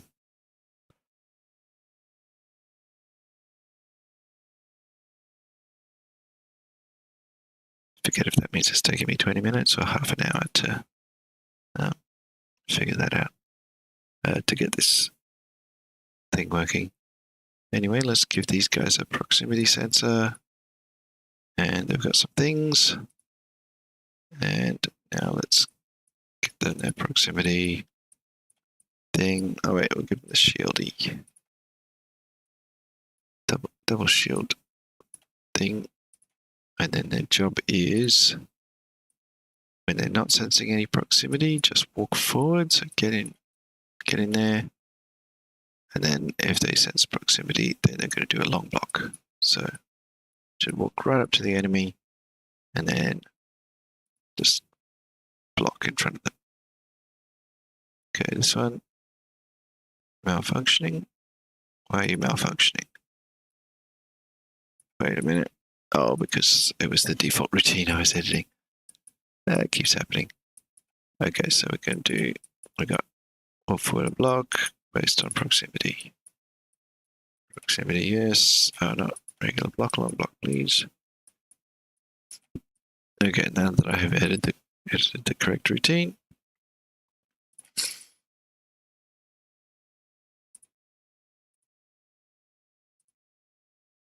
it seems to be working.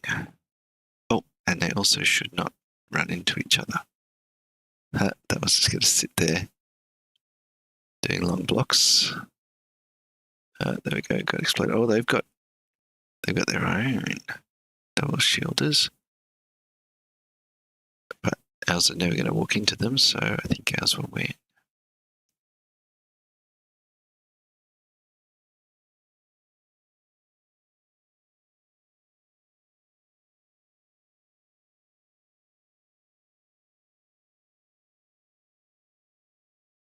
except for the fact that they never actually hit that.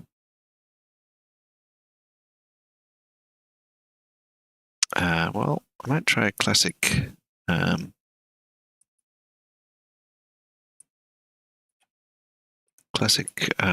laser shoot or walk build, but this time, so I'll give them an enemy sensor and a proximity sensor.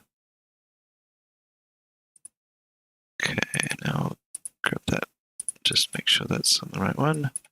Okay, so now we'll get them doing clever things, so enemy and proximity. If there is an enemy, no, if there's no enemy, then just walk forward. So we'll just use this proximity for enemy proximity. Oh wait, no, any proximity actually. If there's no enemy and you're not about to hit something, walk forward. If there is an enemy, then fire the laser. And if there isn't an enemy, there is something in front of you, you don't really need to do anything. Kind of just, which I guess I'll just leave it to malfunction. Okay, checking that blueprint. Yep, so this should basically let them, oh, there, okay, I guess those. So there was this issue before where without the proximity sensor, they would just start running into each other. So one would come out. Oh, the cost of those sensors is slowing it down a little bit. That's going to destroy that so quickly. I'm going to take one of these lasers off just to make them a bit cheaper and also allow them to test this. So there we go. It's just going to sit there malfunctioning because there's no enemy.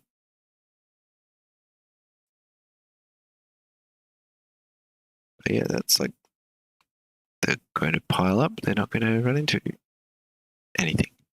So that's working.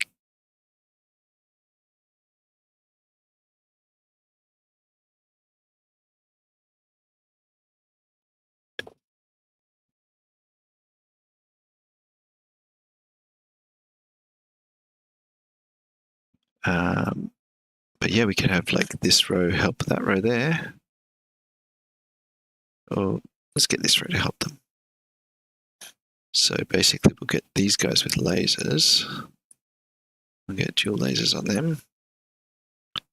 We'll keep those expensive legs, they need them. And then we'll just get them some proximity sensor without the enemy sensor. And they're going to start with, they're just going to spawn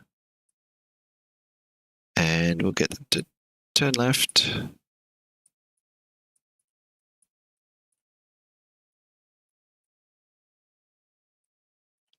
Wait until it's clear. So I guess we need that to be point A so that they can go back to that. So they're going to walk forward. So if there's no proximity signal, then walk forward. And then turn right. And then they're away on their routine, which I'll set up in a minute. But just basically keep checking. If there is something in front, then just wait. Okay, and then their routine, so we'll add another label B that they can go to. So we'll go to B. I could just plug that into B without the go to. I will actually, and I'll save that for something else. And now they're basically just going to be using another proximity sensor, another proximity based decision. So if there is something blocking them in front, then they'll fire their laser. Otherwise, they will walk forward. So what that should mean is that they'll just keep. They'll like get in right behind one of the shield guys and then start firing the laser.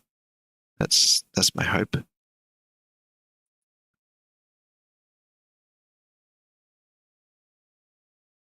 So yeah, they'll like go in there and then like just stay up right behind them. Oh, that was a problem with that one because the other one was already moving in. So this one's in front of a shield guy.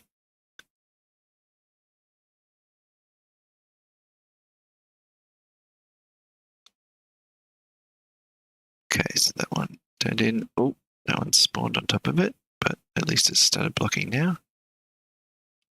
So the timing's a bit off here with these two, but we'll see. Might need to use. There we go. So it's actually going to wait. That's getting in behind.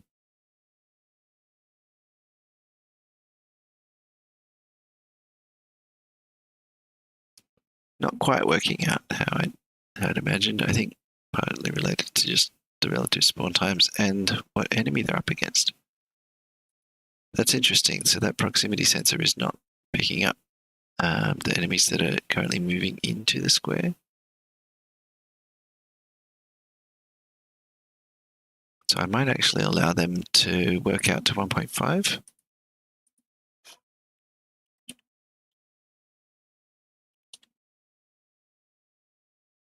And 1.5 there.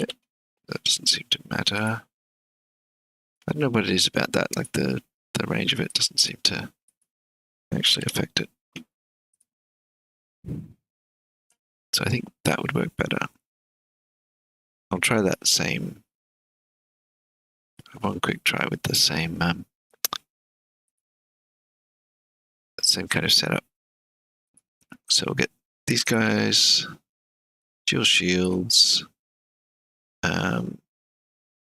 just proximity sensors with a routine, which I'll make sure that's selected. A routine where they're going to just keep walking forward until you detect something in front of you, then just block. Okay, that's those guys. Now, these guys need to fight their own battle. So let's set them up as basic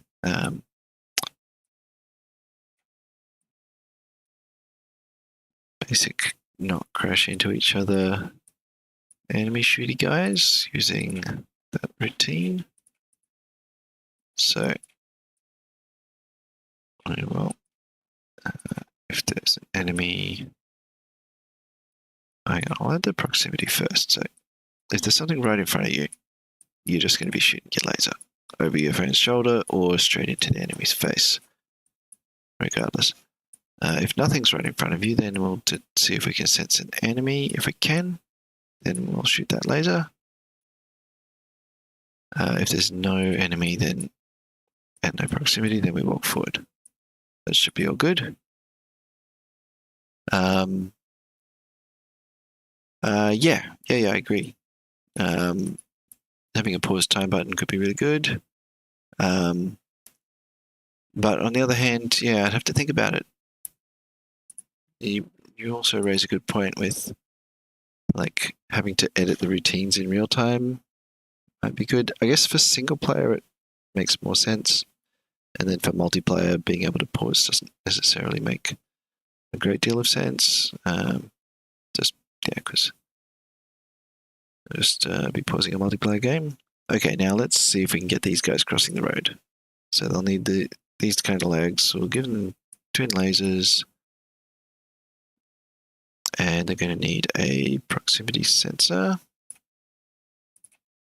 I gave those guys both. Okay, these guys just had a proximity. Yeah. Okay, so they've got proximity sensors. but I'll need to get them a proper routine here. All right, so what they initially wanted, okay, I think we'll do the turn left. We'll do a cross the road. So that's going to be look left and right. Well, they're only looking straight ahead, really. They're not very good at crossing the road. Okay, they're going to need, that's right, a label. So we can just loop here.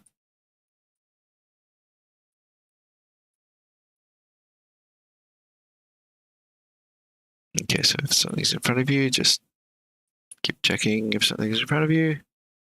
Otherwise, now you're crossing the roads, so we will, I think I'll just have them run. Like if they didn't sense anything initially, then just go across both the lanes that you need to and hope that you didn't hit anything. And turn right. I'll actually get them to walk forward first. I don't need to get rid of that. I'll get them to walk forward first because then they'll be like the other, the guys in the other lanes will have a chance to avoid them. I kind of feel like I want to make them cross the road properly. So they'll like, first they'll go into that lane, and then we'll just do another one. Same kind of pattern of loop around until you can do your next step forward, and then we'll immediately turn right.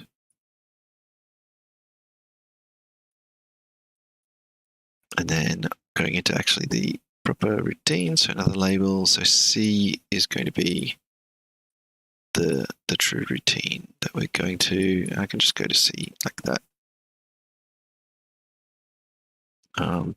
Similarly, I can go to, yeah, that should go to B. And I can make this one go to A by going to the go-to, not having to plug it to there, so that'll work nicely.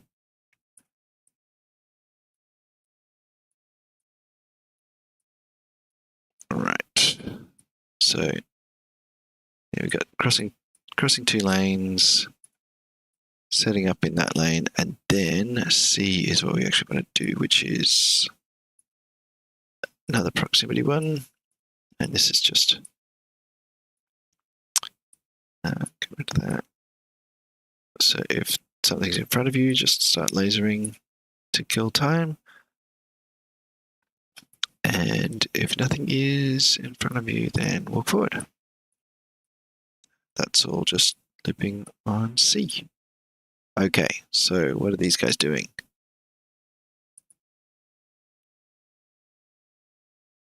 So this guy's in the way. We need these guys to, they've destroyed their thing. We need them to get out of the way. So let me just get them to do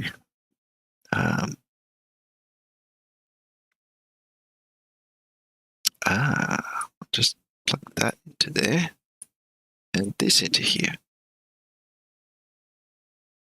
So yeah, that's definitely updating the host ROM. But what are you doing now?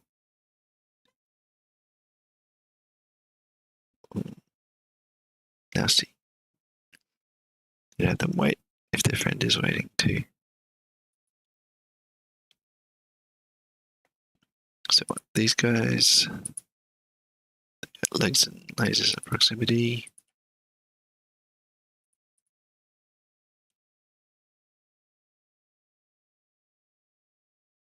So yeah, it's if they're sensing proximity, they'll go.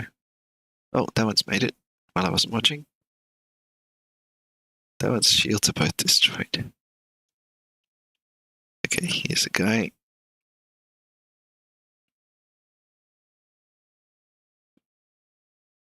Seemed like there was one that was sensing something, even though there was nothing there. And now we're working well. Cooperation.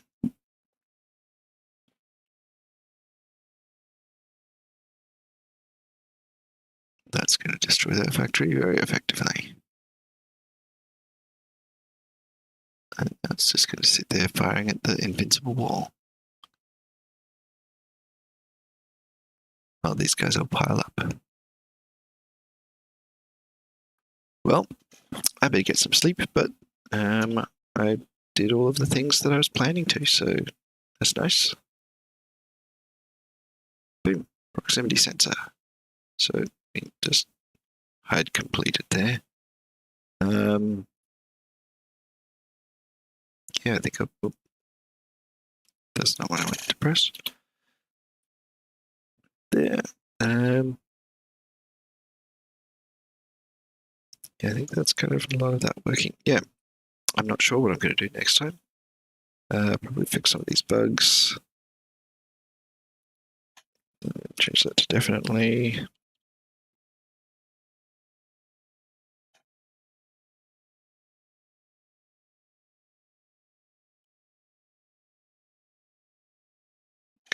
Bug.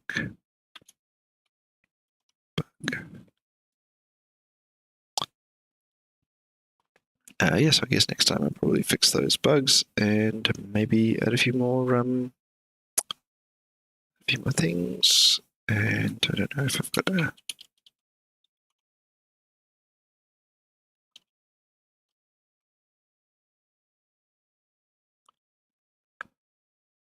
Yeah, got the idea there. Oh man! All right, time for me to go and get some sleep. While we watch some robots just destroy an invincible wall. Well, attempt to. I need to clean up some of that.